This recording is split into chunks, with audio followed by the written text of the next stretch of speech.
estou andando no bairro Soteco, olha aí, mostrando para vocês as sinalizações que foram feitas, tá vendo? Olha, tá vendo? As marcações na pista, bairro Soteco. Isso aí, ó.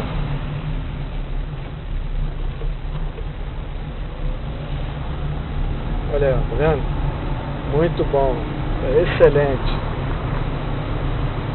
de primeira qualidade, ó. É isso aí, ó, tá vendo?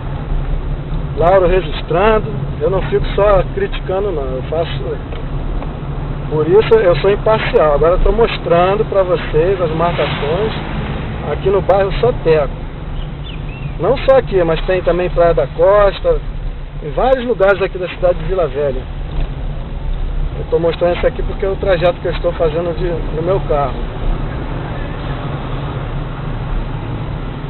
Olha aí, as marcações.